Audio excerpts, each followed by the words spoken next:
Artinya zaman kita hidup pun sebenarnya kita tidak bisa ngelola kehidupan itu tidak bisa. Nah kalau sama nggak bisa nanti setelah mati juga tidak bisa. Ya sudah, ketika kita hidup yang ngelola juga Allah, ketika mati juga yang ngelola. Bedanya apa? Nah, ini di sini terus kita dilatih inna sholati wa nusuki wa mahyaya wa mamati lillahi rabbil alamin. Tapi kenapa kita ragu terhadap kehidupan setelah kematian? Karena ketika kita hidup seakan-akan kita tahu cara hidup. Makanya Allah itu tersinggung betul ketika ada orang merasa bisa ngelola cara hidupnya. Makanya kata Allah, kalau gojlok orang-orang yang kepedean itu, kalau kamu top, mbok jangan mati. Itu falaula in kuntum ghaira madinin tarji'unaha in kuntum shadiqin. Kalau kamu merasa top itu jangan mati. Di mana-mana mati itu tidak top. Falaula idza balaghatil khulqum wa antum khina idin tanzur. Mbok ketika nyawa kamu sudah sampai kerongkongan, kamu tarik lagi supaya kamu tidak mati. Mati itu tidak top. Katanya kamu top kok. Mati. Jangan mati. Kalau top itu jangan mati, jangan miskin, jangan tua, jangan jadi jelek. Pokoknya top terus gitu. Itu digocol sama Allah. Tapi orang itu lupa bahwa nah ketika sehat begini kita seakan-akan ngelola kehidupan. Nah gara-gara merasa ngelola seakan-akan kalau mati lalu saya gimana ya kalau mati. Nah cara berpikir masyarakat gini, kalau kampung ini mau dibalik sama Allah, mau ada adab, logikanya yang tahu akan ada adab itu pasti sudah pergi. Padahal Nabi Yunus pergi ini bukan karena takut adab, mangkel. Nabi Yunus itu minggat tadi abaqo itu. Abaqo itu kalau dalam bahasa Arab pergi gak pamit ya. Kalau orang Jawa bilang minggat. Kalau itu sebenarnya saking mangkelnya, saking emosinya, beliau akhirnya meninggalkan kaumnya tanpa pamit. Tapi kaumnya itu menjadi tahu bahwa ini serius Yunus. Buktinya dia agak berani di kampung, berarti mau ada adab betul itu. Dan efek positif dari teori itu, teori kultur tadi. Akhirnya mereka tobat. Saat itu juga mereka wiridan di lapangan, terus semua kesalahannya diselesaikan. Sampai ada rumah yang sudah dibangun permanen karena di tanah tetangga, dirobohkan saat itu juga. Bahkan ada batu yang dulu nyuri, satu dua batu yang dulu hasil nyuri, saat itu juga dirobohkan, dikembalikan sama penghuni. Hari itu semua kedoliman diselesaikan. Ini penting saya utarakan, jadi tobat itu tidak hanya istighfar. Kalau istighfar ribet, tobatnya orang punya utang terus istighfar gitu kan ribet. Kan ribet itu. Ada punya utang terus minta maaf itu kan ribet itu. Harus diselesaikan itu. Tobat. Tobat diterima sama Allah. Batas akhir finish dari harusnya ada adab, misalnya Senin, Selasa, Rabu, harusnya Rabu itu sudah kena adab. Ternyata Rabu itu tidak kena adab. Nabi Yunus sebetulnya juga penasaran kampungnya itu kena adab tidak. Dilihat dari jauh ternyata tidak. Tambah kecewa dia. Gitu. Wah ini saya kalau pulang pasti dibunuh karena saya jaga pembohong. Di masyarakat situ ada aturan siapa yang bohong dibunuh. Padahal Nabi Yunus ngumumkan nanti Rebu ada adab. Kira-kira gitu. Ternyata Rebu itu tidak ada adab, makanya dia sudah di batas kampung kembali minggat lagi karena nanti pulang pasti dibunuh karena dia ada kebohong. Ya akhirnya masyhur itu, terus dia ikut nelayan sekenanya, yang penting lari dari kampung, ikut nelayan sekenanya. Zaman itu, ini saya ulang lagi zaman itu.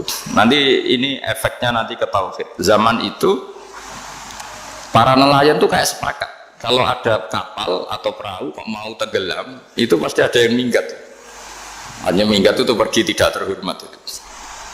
Terus fasahama fakana minal mudhadin. Nah dulu tuh orang sudah punya peradaban. Ini cerita kultur, sudah punya peradaban. Punya peradaban. Ya sekarang gini, kalau nyemplungkan salah satu kan tidak adil diundi. Ternyata yang keluar dia Nabi Yunus. Terus mereka tahu ini orang nggak pantas dikorbankan karena Nabi di mana-mana itu ganteng. Memang Allah itu punya sunat unik. Nabi itu harus paling ganteng di kampungnya. Nasabnya juga harus paling baik. Kabar-kabarnya juga istrinya harus paling cantik. Itu memang aturannya gitu. Nggak tahu saya. Dulu saya juga janggal. Kenapa Nabi aturannya harus gitu? Angen-angen di pemimpin LU ya izin itu. Maksudnya Soalnya pemimpin dia masa keriting itu kan piye gitu rasanya itu. Jadi Nabi itu pasti itu paling ganteng di kampungnya, terus dari nasab ya terbaik, terus rata-rata istrinya itu ya selain solihah itu ya paling ganteng. Karena ya dibully kan, sowar tidak jadi Nabi, nak bujana kan juga ribet kalau misalnya ada yang bully gitu kan juga ribet. Singkat cerita terus dia akhirnya ditenggelamkan,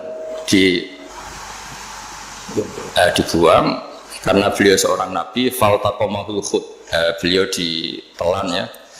Iltiqam itu tidak digigit, ditelan ya. Karena ditelan beliau tidak mengalami dikunyah, ditelan. Iltiqam itu ditelan. Karena beliau seorang nabi di dalam batnil khut itu di perut. Itu dia wiridan. Dan barokahnya wiridan itu perut ikan ini menjadi masjid. Dia nyaman di situ nyaman karena terus mengalami karomah lah. Andekan wali itu ngalamin karomah. Nah kesimpulan dari cerita ini itu apa? Masyarakat itu akan selalu dengan kulturnya sendiri. Para nabi juga punya kultur sendiri. Dan Allah yang ngelola itu semua. Saya ulang lagi, Allah yang ngelola itu semua. Makanya terus dua kultur ini kalau Allah menghendaki itu gampang sekali. Akhirnya yang terjadi apa? Nabi Yunus jadi kasih sanksi Allah karena pergi tidak pamit. Masyarakatnya justru enggak karena tobat. Dan tobatnya masyarakatnya ini karena kekeliruan Nabi Yunus. Keliru dengan makna bukan dosa.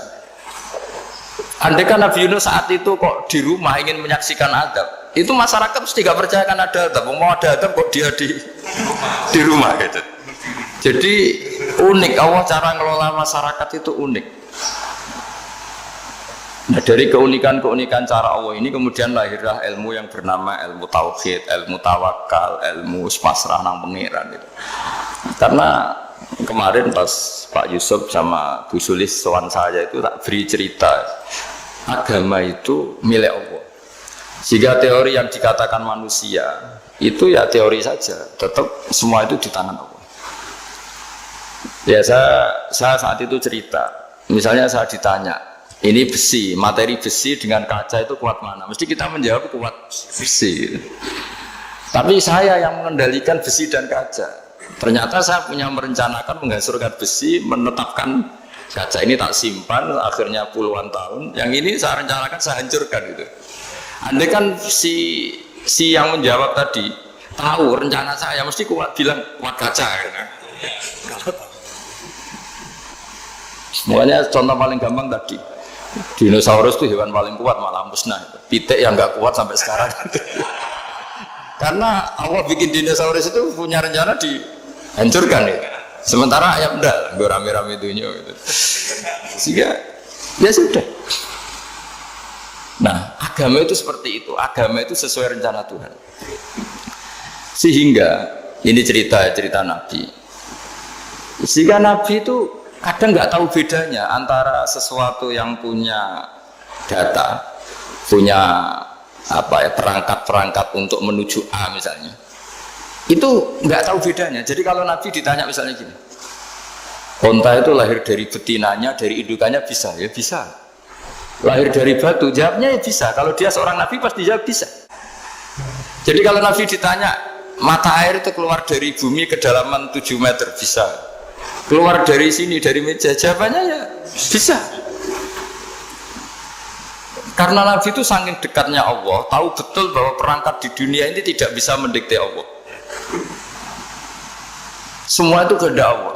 Logika yang terbangun Nabi itu sebenarnya gampang ya. Kalau kita teliti itu hanya gampang itu, sesuatu yang benar itu pasti bisa dijelaskan secara gampang. Nah ini ngaji tauhid biar tidak terlalu berteori itu. Karena kalau saya cerita uang pinter jenengan. Nah, dan saya tidak ingin pinter tentang uang. Tak beri contoh. Nah ini supaya nanti kalau sampean suatu saat meninggal ketemu mungkar nakir itu tahu cara menghadapi. Nanti tak warai tekniknya. Tak warai tekniknya. Makanya ada cerita, agama ini baik sekali. Orang bocorkan ujian nasional itu kriminal, bisa ditangkap Pak Rosidi. Tapi agama ini, pertanyaan mungkar nakir dibocorkan semua kiai. Itu nggak ditangkap sama mungkar nakir. Harusnya kan rugi, karena ini pertanyaan Tapi semua kiai kan sudah membocorkan. Nanti pertanyaannya di kuburan itu man rabbuka, Tuhanmu siapa, agamamu apa. Itu kan sudah dibocorkan. Tapi itu nggak dianggap kriminal. Sementara kita sekolah SD, sekolah SMP bocorkan soal itu dianggap kriminal. Padahal harusnya boleh. Maksudnya kalau menuruti teori itu harusnya boleh kan. Mau pertanyaan mungkar nakir saja dibocorkan kan? Ada dasarnya kan? Ya tapi kan tidak ada itu. Harusnya boleh. Tapi kan terus jadi gak ujian kalau apa? Kalau dibocorkan itu. Artinya agama ini begitu baik. Pertanyaan yang taruhannya surga neraka saja dibocorkan. Kurang apanya baiknya agama ini? Pertanyaan sepenting itu dibocorkan. Dan kiai-kiai gak ditangkap sama mungkar nakir ya udah itu. Saya ulang lagi ya supaya kita ingat fitrah salimah. Soal Anda modern monggo lah, tapi saya sebagai kiai akan ngajari kalian tentang fitrah salimah. Jadi kalau kamu itu benar-benar beragama, ini misalnya kertas, ini lempengan baja. Kalau kamu beragama kalau ditanya kuat mana, ya terserah jenengan. Karena bisa saja kertas ini aku punya niat tak simpan di arsip nasional. Baja ini tak niatkan, tak luluhkan, tak hancurkan. Sehingga kalau kita ngomong ya secara materi harus ditambahi, secara materi kuat gajah ya Allah. Tapi secara substansi jenengan ya terserah jenengan monggo. Nah, di sini yang mulai orang lupa itu karena selalu menjawab pasti kuat gajah. Kata pasti ini yang akhirnya orang menghilangkan teori beragama. Berdasar logika aja. Berdasar logika. Nah akhirnya para nabi, para wali itu ditanya. Saya punya kitab karangannya Abdul Hamid, orang alim. Kitab itu dulu saya ngaji lama sekali, sampai sekarang saya pelajarin. Manusia itu dijebak hukum adat, padahal adat itu ya tidak terlibat. Misalnya kalau ada telur jadi ayam normal gitu. Ya tadi indukan unta melahirkan unta normal itu, indukan sapi melahirkan sapi normal. Tapi kalau para nabi itu bilang ya agak normal. Nggak normal artinya tetap ada kekuatan Tuhan. Indukan unta tahu apa tentang unta? Dia punya kekuatan apa? Bisa melahirkan unta, bisa menciptakan unta di perutnya, bisa ada jantungnya, ada paru-parunya, ada ususnya. Dia bisa apa? Di situ ada tangan Tuhan. Gitu. Karena para nabi cara berpikir gitu melihat tembok ya sama. Tembok sama indukan unta itu sama-sama mungkin mengeluarkan unta. Sehingga ketika Nabi Soleh ditanya, bukti apa kekuasaan Tuhanmu? Apa bisa mengeluarkan unta dari batu besar ini? Jawabannya Nabi Soleh ya bisa, langsung saja bisa. Dan mukjizatnya Nabi Soleh masyhur itu keluarlah unta dari batu. Karena secara teori ya tadi, coba unta indukan itu apa seorang profesor, apa seorang ilmuwan sehingga bisa menciptakan anaknya itu. Apa dia terlibat dalam menciptakan jantungnya, paru-parunya, ususnya kan tidak juga. Telur bisa apa coba? Gobloknya bukan main telur itu kan. Tapi bisa mengeluarkan ayam, dia bisa apa? Nah, para nabi, para wali itu tahu semuanya itu kekuasaannya Allah. Nah, kalau karena kekuasaan Allah bedanya apa dengan tembok? Makanya Nabi Muhammad ketika di padang pasir, semua sahabat bingung nggak ada air, ya Nabi santai aja. Ini gimana Nabi nggak ada air, nanti orang mati kehausan. Nabi ya santai aja. Kamu ingin air katanya? Iya. Nabi nunjuk apa itu ya sudah terus ada air. Ada yang keluar dari jemarinya, ada karena Nabi itu nggak tahu bedanya antara ini mungkin dan tidak mungkin tuh nggak tahunya itu ya semuanya itu Allah. Kalau kamu kan nggak, wah daerah gini nggak mungkin ada air. Ini kan padang pasir. Air itu biasanya di daerah hutan gini malah berteori macam-macam. Seakan-akan tidak ada Tuhan. Jadi kalau orang nggak bakat wali pasti berpikirnya gitu. Makanya nggak wali-wali itu orang nggak bakat karena itu kan artinya menafikan kekuasaannya Allah kan. Seakan-akan Allah tidak mampu bikin air di situ. Tapi kalau Nabi santai aja.